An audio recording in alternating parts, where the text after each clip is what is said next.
여러분, 우리는요 하나님을 아버지라고 불러요. 그죠? 예수님을 믿는 자에게는요 하나님이 하나님의 자녀가 되는 특권을 주셨어요. 그런데요 각자가 가지고 있는 아버지의 이미지는 다 달라요. 어떤 분은요 자신의 아버지를 생각했을 때 참 좋고 따뜻하고 사랑의 이미지가 떠오르는 반면에, 어떤 분은 아빠 하면 생각하기도 싫고 나에게 아픔을 주는 그런 분일 수도 있어요. 저는 감사하게도 아버지가 참 좋은 분이셨어요. 저에게 장난도 많이 치시고 따뜻하고, 특별히요 서프라이즈를 좋아하셨어요.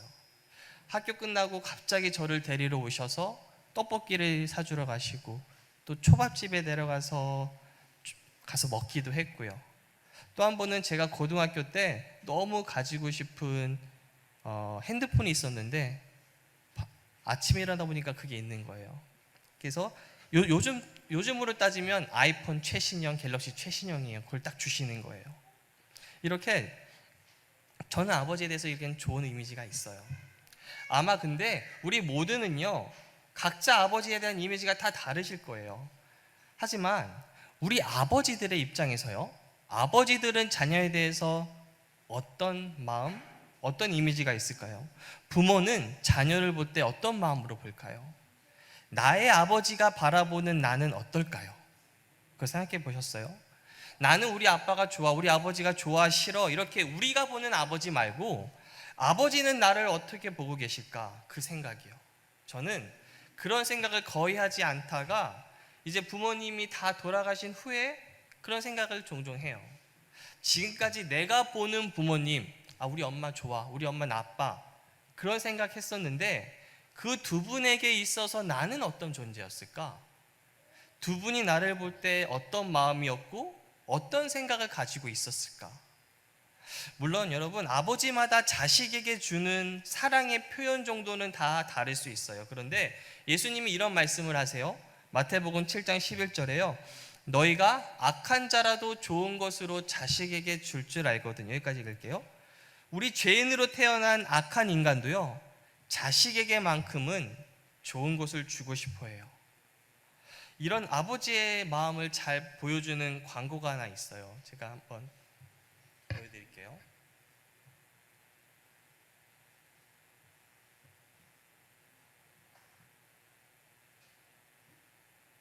불 다 꺼주세요.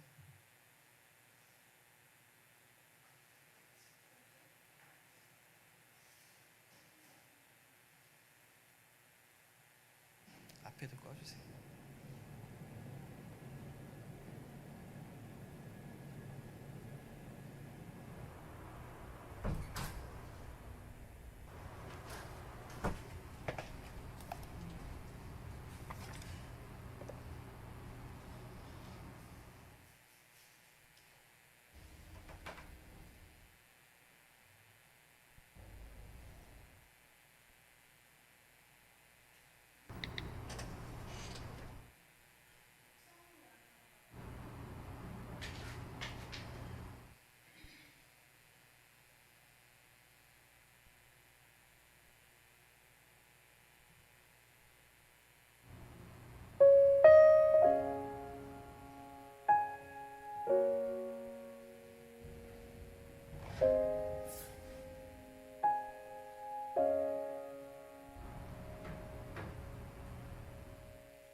총선이 아빠 김용봉, 난 신왕철 아빠 신현기. 이영근입니다. 큰아들이. 저 영우 아버지 되는 사람입니다. 조유섭 아빠, 진영이 아빠. 성함은 김성보. 생각나지요. 그 아들, 딸만 낳다가 아들 가졌는데 이번에도 딸이 못 갈까 했는데 네 엄마 아빠 동생한테 신경 써주고 좀 왔고. 부모로서 이렇게 뭔가를 충분하게 해줘야 되는데 그런 것도 못 해주고 그래서 참 마음이 아픕니다. 아들이라는 것은 어느 누가 바꿀 수도 없는 것이고. 크게 뭐 도와주지도 못했고 했는데 그들이 알아서 잘 커가지고. 계속 부족한 게 부모 마음 아닐까요? 죽는 순간까지. 그런 제가 그런 마음으로 살고 있어요. 계속 부족한 거예요. 너무 엄하게 했던 게 그게 지금 미안하다. 미안해.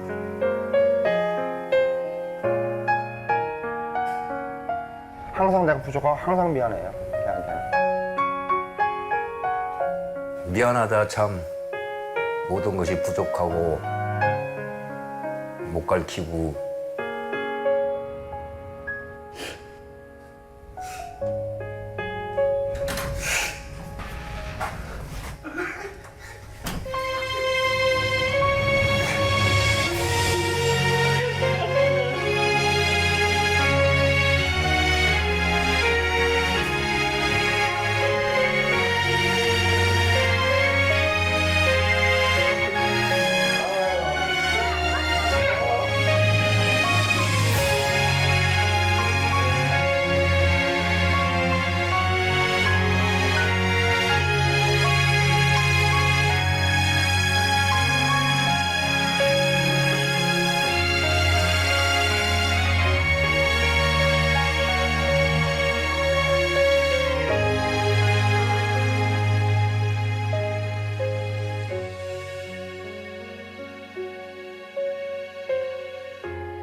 참고로 저는 국민은행 계좌도 없어요.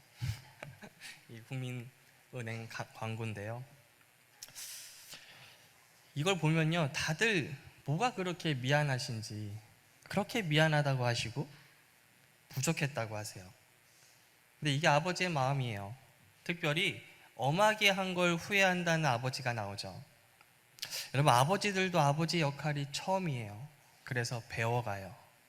실수하고 넘어지고 잘못도 해요. 자녀에게 상처도 참 많이 줘요.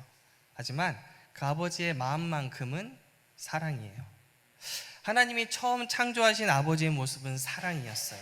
물론 인간은 완전하지 않기 때문에 삐뚤어지고 잘못된 모습의 아버지도 많이 있어요.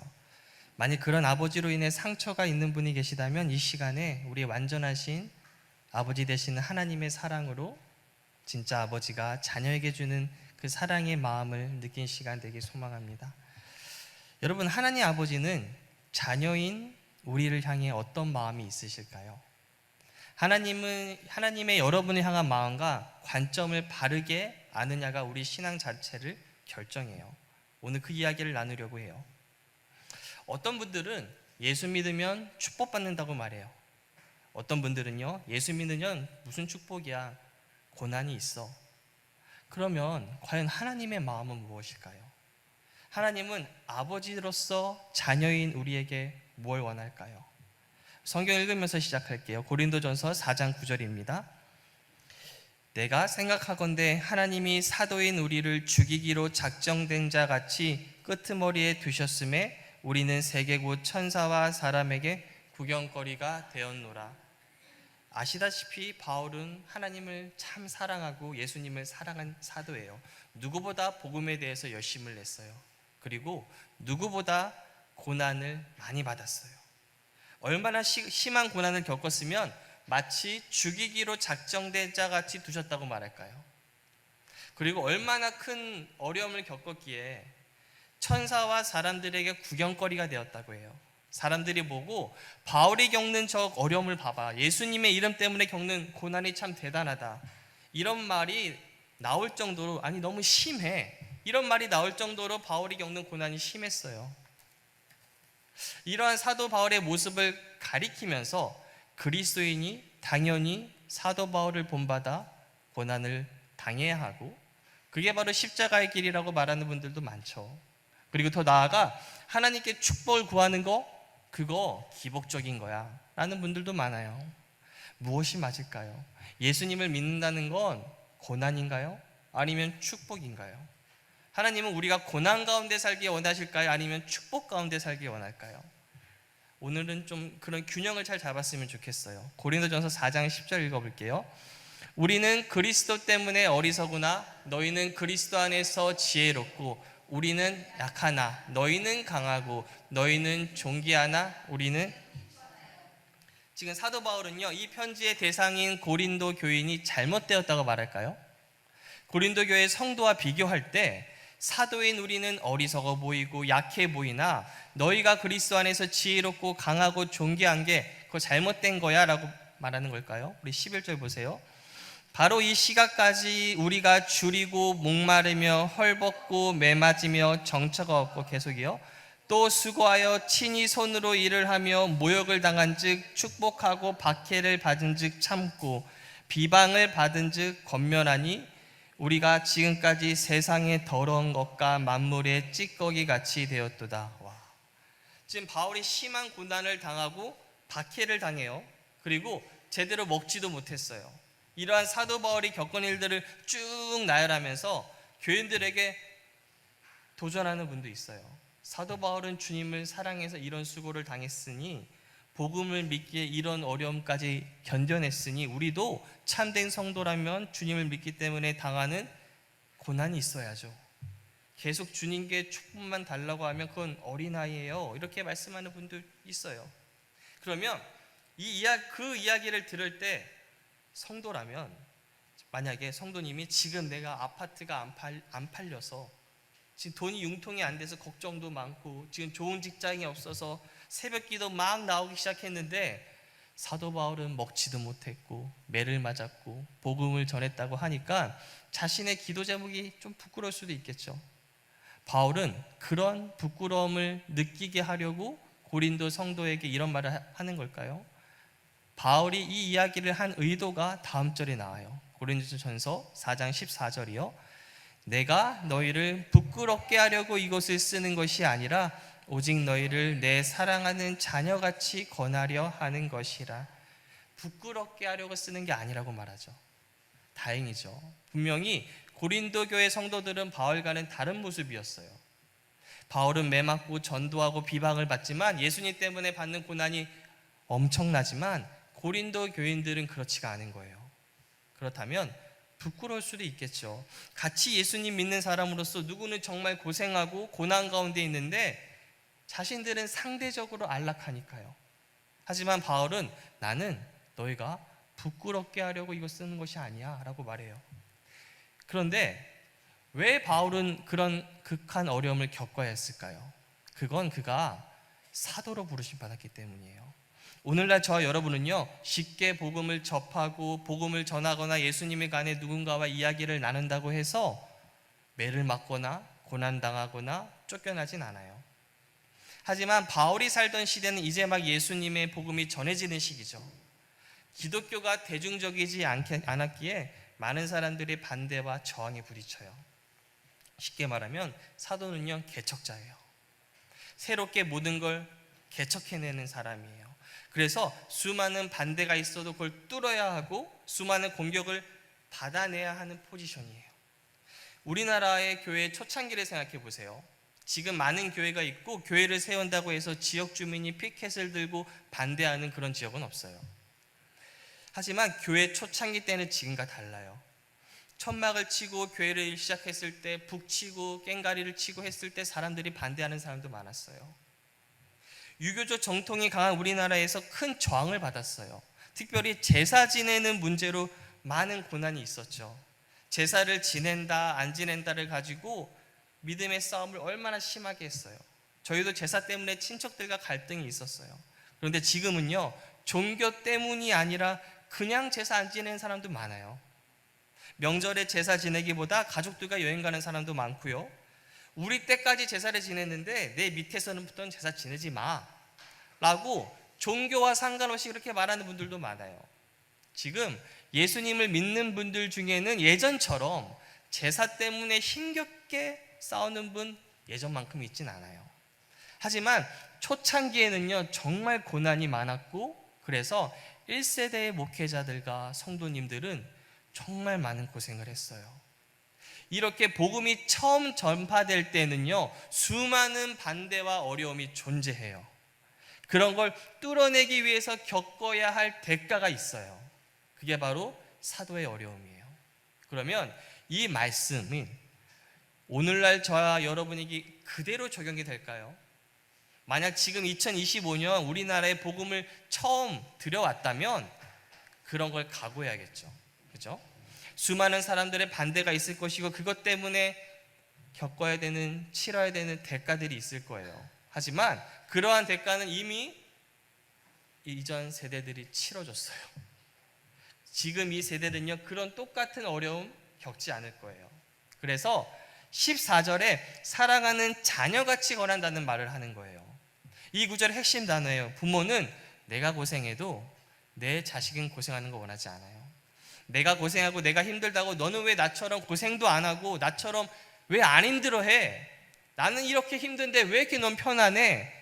내가 이렇게 힘들었었는데 너 이렇게 편안해? 부끄러울 줄 알아. 이렇게 안 말해요. 부모는 그렇지 않아요. 그래서 바울은 내가 너희를 자녀처럼 대한다는 거예요. 그래서 그리고 너희를 부끄럽게 하려고 이렇게 쓰는 게 아니야 라고 말하는 거예요. 바울은 자신이 사도로서 복음을 전하는 사명자로서 겪어야 하는 어려움들을 적은 거예요. 바울의 모습을 가지고 오늘날 성도들에게 그대로 똑같이 적용할 수는 없어요.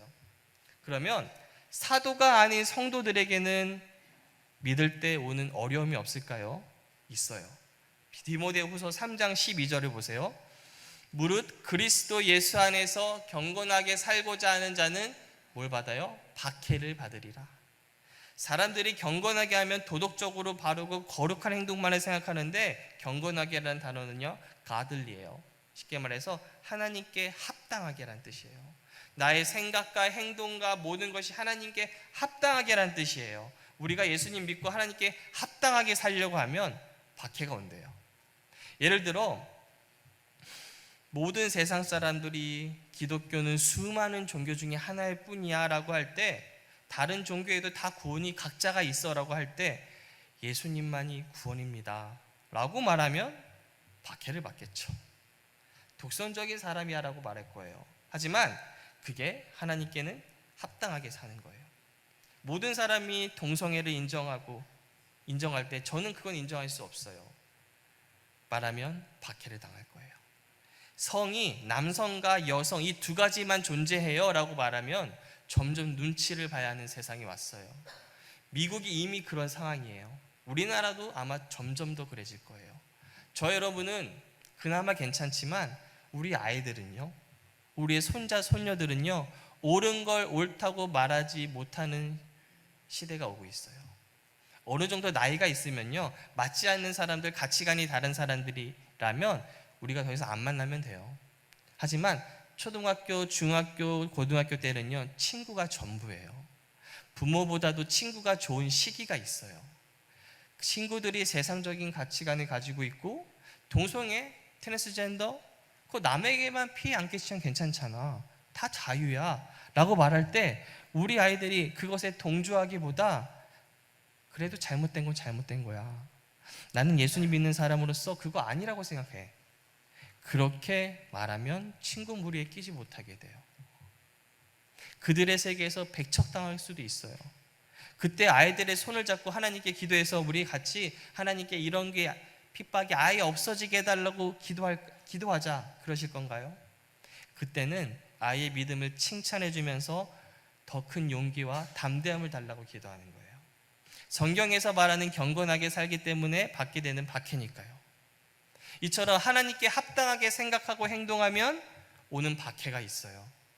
예수님을 바르게 믿으며 오는 박해가 존재해요.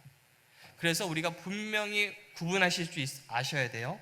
예수님을 믿으면 고난을 당한다는데, 사도 바울도 수많은 고난을 당했다고 하는데 내 삶에 그런 모습이 없는데 나는 제대로 믿는 거 맞나? 내가 잘못하고 있는 거 아닌가? 이런 정죄감에 빠지신 분이 계시다면 그런 분들은 바울이 살았던 시대의 그 특수성과 바울의 사도의 직분의 특수성을 아셔야 돼요.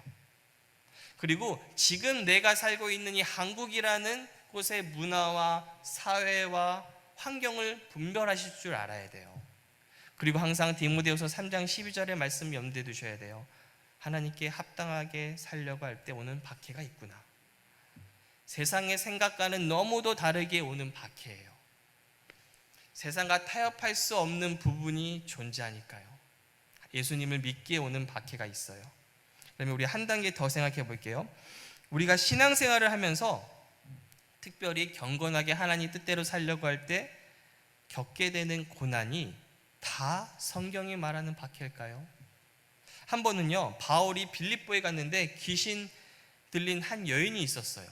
그 여인이 점을 쳐서 주인에게 돈을 벌어주는 역할을 해요. 그런데 이 여인이 바울을 쫓아다니면서 이렇게 말하는 거예요. 이 사람은 지극히 높은 하나님의 종으로 구원의 길을 너에게 전하는 자다. 바울이 그거 듣기가 싫었어요. 그래서 예수님의 이름으로 귀신을 쫓아내니까, 그러자 이 여인을 통해 돈을 벌던 주인이 더 이상 내가 돈을 벌 수 없구나 라는 걸 알고 화가 나서 바울을 신고해요. 사도행전 16장 20절부터 23절이요.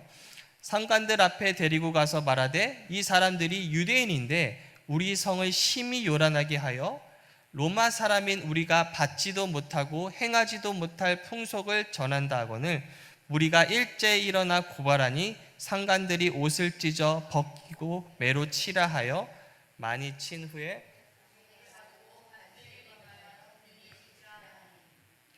바울과 같이 있던 신라도요 많이 맞았어요.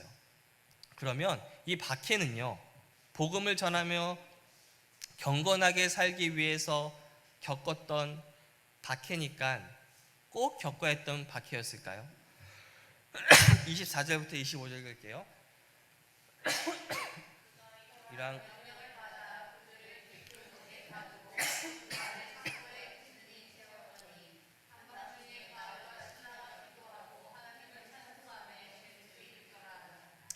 나는 복음을 전하는데 왜 이런 고난을 당해야 되죠? 하나님, 그렇게 하지 않아요. 그죠?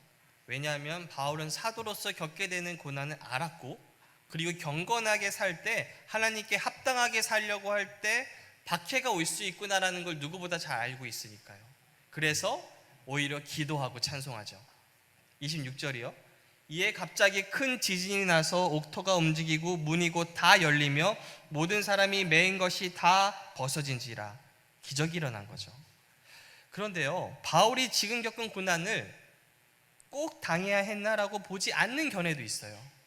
분명히 복음을 전하러 간 곳에서 경건하게 살려고 했을 때 일어난 박해가 맞죠. 성도가 당할 수 있는 박해예요. 근데 이 일이 있은 지 8년 후의 사건을 읽어드릴게요. 사도행전 22장이에요. 유대인들이 모인 예루살렘에 바울이 복음을 전해요. 그런데 그곳에서 소동이 일어나요. 우리 22절부터 읽어볼게요.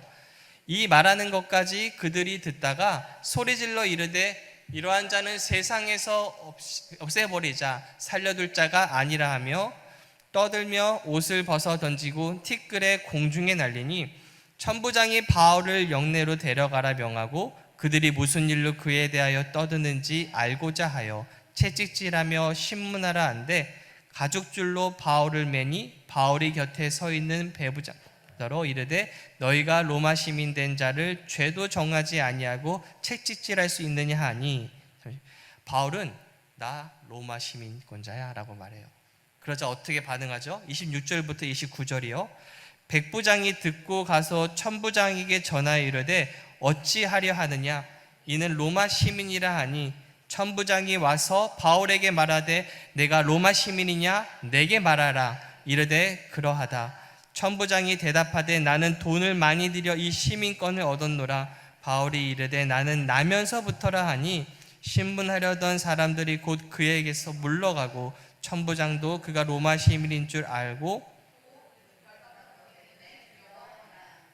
바울은요 여기서는 자신의 시민권을 사용하죠. 8년 전에는 사용하지 않았어요. 하지만 8년의 시간이 지나고 자신이 안 겪어도 됐던 고난일 수도 있겠다라는 생각을 하고 시민권을 사용할 수 했다고 생각해요. 하나님이 나에게 허락하신 이 시민권을 내가 잘 사용해서 복음을 전할 수 있겠구나. 이처럼 주님을 위해 겪는 고난이라고 해서 꼭 겪어야 했던 고난이 아닐 수도 있어요. 이게 바로 사도 바울이 8년 전과 다르게 시민권을 이용한 것으로 8년 전의 고난이 꼭 겪었어야 했던 고난이 아니다라고 보는 견해예요. 많은 성도님들이요, 성경에 적힌 거니까 다 무조건 하나님의 뜻일 거야 라고 생각하시는데요, 성경은요 인간의 실수, 잘못까지도 있는 그대로 적어놔요. 성경에 있는 인물들 가운데요, 예수님을 제외하고는 다 완벽하지 못해요. 아브라함도, 다윗도, 베드로도, 바울도요, 실수를 통해서 배우고 실수를 통해서 성장하는 거예요. 점점 더 나아지는 것이지 성경에 적힌 그들의 행동 하나하나가 다 옳다는 건 아니에요. 성경은요, 인간이 실수하고 잘못도 하지만 그럼에도 하나님의 은혜가 풍성해서 인간의 잘못과 실수도 하나님의 은혜가 더하면 놀라운 일이 생겨라고 증언하는 책이에요. 그래서 하나님을 높이는 책이지 성경에 적힌 인간의 모든 행동이 맞다고 말하는 책은 아니에요. 특별히 사도행전은요, 교리책이 아니에요. 역사책이에요. 기록된 책, 기록하는 거예요. 실수도 잘못도 있는 그대로요. 이처럼 성경은 예수님 믿고 경건하게 살기 때문에 하나님께 합당하게 살기 위해서 겪어야 하는 고난이 분명히 있지만 그럼에도 모든 고난이 다 꼭 겪어야 하는 고난이라고는 가르치지 않아요. 여러분, 이 교회가 세워지는데요, 지금 이 장소에 훨씬 더 빠르게 올 수 있었어요. 이 장소가 계속 비워져 있었어요. 아내도 그렇고 주변에서 계속 여기 비었는데 빨리 가서 예배 드려, 그렇게 계속 저한테 말했는데 제가 거절했어요. 그런데 결국 제가 거절했던 게 이렇게 좋은 동역자들과 연합하는 타이밍이 되었고, 내가 거절했던 게 그래서 하나님의 뜻이었나 봐 라고 저는 그렇게 말하지 않아요. 저는 그렇게 믿지 않아요. 아마 더 일찍 이곳을 사용했다면 더 풍성할 수도 있죠. 그렇지 않을 수도 있고요. 그건 의미 없는 예측이기 때문에 그런 예측하지 않아요. 다만 지금 생각해 보면 아내를 통해서 또 주위의 권면을 통해서 하나님이 저에게 알려주셨지만 그걸 저는 실행하지 않았어요. 저의 실수예요. 그럼에도 그런 실수마저도 이렇게 좋은 동역자들, 이렇게 좋은 성도님들과 함께하는 축복이 되잖아요. 이게 바로 하나님 자녀의 특권이에요. 잘못해도 실수해도 우리 아버지 하나님은요, 든든히 그 모든 것을 바꿔주세요. 처음 저희 가정에서 예배를 시작했어요. 그 후에 합기도 체육관에서 예배드렸어요. 어려움도 많았죠. 지금 생각해보면 다 감사하고 귀한 일이에요. 그럼에도 불구하고 꼭 그 과정이 겪었어야 했다고는 저는 생각하지 않아요. 제가 이렇게 고난에 대해서 쭉 묵상을 할 때 예수님이 가르쳐 주신 기도가 떠올랐어요. 마태복음 6장 13절 보실게요. 우리를 시험에 들게 하지 마시옵고 다만 악에서 구하옵소서. 예수님은요, 우리가 시험에 들지 않게 하나님께 기도하라고 하시죠. 예수님은요, 하나님의 마음을 누구보다 잘 아시는 분이에요. 그래서 너희가 하나님의 뜻대로 기도하는 걸 가르쳐 주신 거예요. 그러면 여기서의 시험이라는 뜻은요, 헬라어로 파이라스모스라는 단어인데, 이 파이라스모스라는 단어의 뜻은요, 죄의 유혹, 또는 어려움, 시련, 고난이란 뜻이 있어요. 이 둘 중에 무슨 뜻인지는 문맥을 통해서 봐야 돼요. 그럼 여기서 우리가 하나님, 우리를 죄의 유혹에 빠지지 않도록 해주세요가 맞을까요? 아니면 어려움, 시련 겪지 않도록 해주세요가 맞을까요? 우리를 시험에 들게 하지 마시옵고를 헬라어로 해석하면요, 하나님, 우리를요 시험으로 데려가지 마세요 뜻이에요. 그 말은 하나님이 주도해서 하신다는 거예요. 능동태예요. 그럼 이 의미를 첫 번째 죄의 유혹으로 한번 해석해 볼게요. 그래서 하나님, 우리를요 죄의 유혹 가운데로 데려가지 마세요 라고 하면 그 뜻이 맞을까요? 그리고 많은 분들이 그렇게 해석하는 분들이 많아요. 하지만 그건 야고보서와 대치돼요. 야고보서 1장 13절부터 14절이요. 사람이 시험을 받을 때 내가 하나님께 시험을 받는다 하지 말지니 하나님은 악에게 시험을 받지도 아니하시고 친히 아무도 시험하지 아니하시느니라. 오직 각 사람이 시험을 받는 것은 자기 욕심에 끌려 미혹됨이니. 여기서 시험 받는다는 건 아까 본 그 마태복음의 시험에 같은 단어예요. 동사 형태예요. 그러면 야고보서의 시험은 뭔가요? 죄로 유혹하는 그 시험이에요. 그러면 그러면서 하나님은 사람을 죄의 유혹을 당하도록 시험하지 않는 분이야. 너희가 그런 죄의 유혹을 느끼는 거, 그거 너희가 스스로의 욕심 때문에 느끼는 거야 라고 말하는 거예요. 내가 죄의 유혹을 당할 때 하나님이 지금 이 상황을 나에게 허락하셨구나, 하나님이 이 시험을 나한테 허락하셨나 봐, 너희 그런 말 하지 마, 그 뜻이에요. 왜냐하면 하나님은요, 악으로 시험하지 않아요. 하나님은 죄의 유혹이라는 뜻의 시험과는 상관이 없다는 분이에요. 오직 사람이 유혹받는 건 자기 욕심이에요. 그렇기 때문에 마태복음의 9절에서 시험은 두 번째 뜻이에요. 어려움, 고난, 그 시련의 뜻이에요. 예수님이 말씀하신 건요, 우리가 하나님께 어려움과 고난과 시련의 상황에 놓지 않도록 기도란 뜻이에요. 이 말이 전제하는 건 하나님은 때로는 그렇게 하시는 거예요. 하나님이 때로는 우리를 고난과 어려운 가운데로 두시는데, 그럼에도 너희는 기도해야 돼. 어떻게 해요? 그런 상황에 두지 말아달라고. 여러분, 이게 이해가 되세요?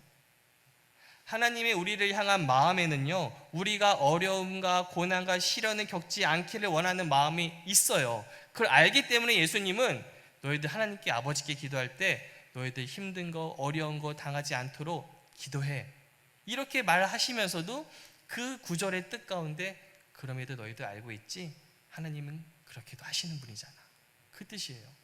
저는 이걸 보면서 이거 아버지의 마음이다 떠올랐어요. 부모가 되면요, 내 자녀는 고생 안 했으면 좋겠어요. 맞아요. 왜 열심히 돌보고 왜 열심히 더 나은 삶을 위해 애쓰죠? 내 자녀만큼은 나보다 더 낫게 살아야 되니까요. 내 자녀는 나처럼 고생 안 해야 되니까요. 내 자녀는 나처럼 없이 살면 안 되니까요. 내 자녀는 어려움이나 시련 때문에 마음 상하지 않았으면 좋겠으니까요. 이게 부모의 마음이에요. 지금 예수님은 제자들에게 이렇게 말씀하시는 거예요. 너희 하나님 아버지는 너희가 어떤 고난이나 시련도 원하는 분은 아니야. 너희가 시련을 겪고 고통받고 힘들어하는 걸 원하는 분은 절대 아니야. 어떤 종류의 고난이든 겪지 않기를 원하시는 그 아버지의 마음이 있어. 이렇게 말씀하세요. 하지만 그럼에도 불구하고 시험이 필요할 때가 있는 거예요. 창세기 22장 1절 보실게요.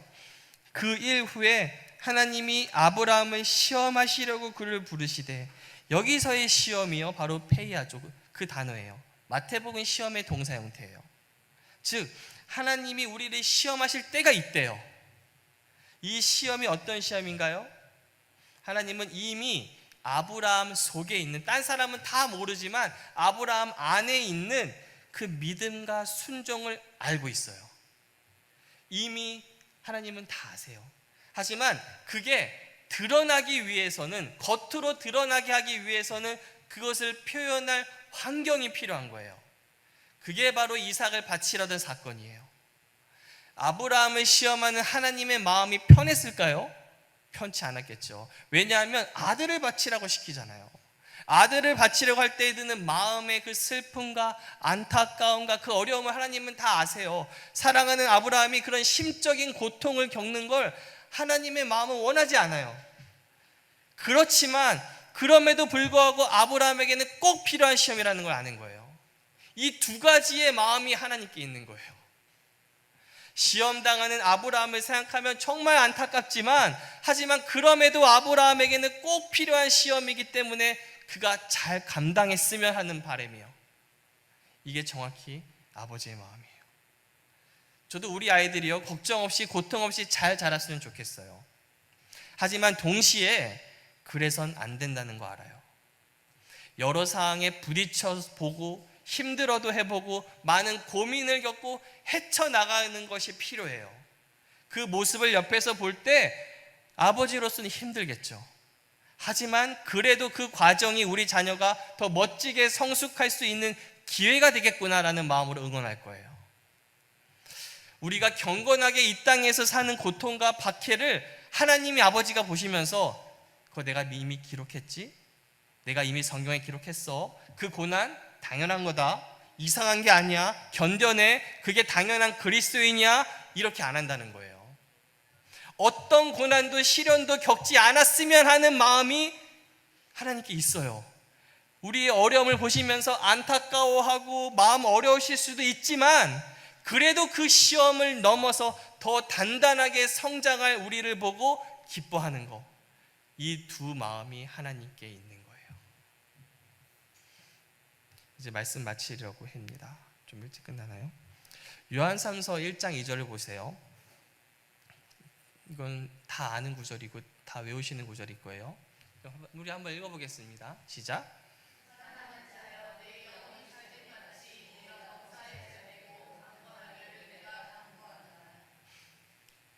이 구절은 하나님의 모든 축복이 포함된 구절이죠. 그죠? 우리의 영혼도 잘 되고 하는 모든 범사가 다 잘 되고 또한 건강하게까지 구하는 구절이니까요. 저는요, 우리의 자녀들이요, 이 복 다 받기 원해요. 먼 훗날 제 아들, 딸이 결혼해서 손자, 손녀를 데려올 때 그 아이들 머리에 손을 얹고 저 이 구절로 기도해 줄 거예요. 이게 아버지의 마음이에요. 요한 3서는요, AD 85년에서 95년에 쓰여진 책으로 봐요. 그때 사도 요한의 나이가 계산해 보면 80에서 90세 사이의 노인이에요. 10대부터 예수님을 만나서 평생 동안 예수님의 마음을 알고 쫓아온 그 영적 거장이죠. 그 영적 거장이 80에 90의 나이에 가장 성숙하고 가장 지혜로울 때 뭐라고 하나요? 너희들 세상 것들 다 포기해라. 하는 일 그거 세상적인 거야 잘 되려고 하지 마. 건강하려고 하는 거 그거 기복적인 거니까 주님만 바라봐라. 그 말을 안 해요. 나는 네가 영혼이 잘된 같이 하는 일도 잘 되고 건강했으면 좋겠어. 이 말씀하는 거예요. 그런데 목사님, 그게 다 하나님 나라를 위해서 그런 거 아닌가요? 지금 건강도 하나님 나라를 위해서 하는 거고 하는 일이 잘 되는 것도 다 하나님 드리기 위해서 하는 거 아닌가요? 그래서 사도 요한이 그런 말 한 거 아닌가요? 혹시 그런 생각이 드신다면 아직 아버지의 마음을 다 모르는 거예요. 자식이 효도했으면 좋죠. 그런데요, 효도하지 않더라도 아프지 않고 하는 일 잘 되었으면 하는 게 부모 마음 아닌가요? 나한테 어떤 유익이 없더라도 자식이 잘 되고 좀 아프지 않았으면 하는 게 그게 부모 마음 아닌가요? 줘도 또 줘도 부족한 게 부모 마음이에요. 자식이 그 부모의 마음을 깨닫고 효도해요? 고맙죠. 하나님도요, 우리에게 계속 주고 또 주세요. 우리가 누리고 있는 모든 거 다 주셨어요. 심지어 가장 소중한 아들까지도 주셨어요. 누군가가 그 은혜를 깨닫고 반응할 거예요. 그게 여러분이라고 전 믿어요. 하지만 그렇지 않다고 해서요, 우리가 영혼이 잘 되고 범사에 잘 되며 강건하기를 원하는 하나님 아버지의 마음이 바뀌는 건 아니에요. 왜냐하면 하나님은 좋으신 아버지니까요. 가장 좋은 아버지세요. 이 마음을 품고 한 주간도 승리하시는 저와 여러분 되시기를 예수님의 이름으로 축원하고 기도합니다.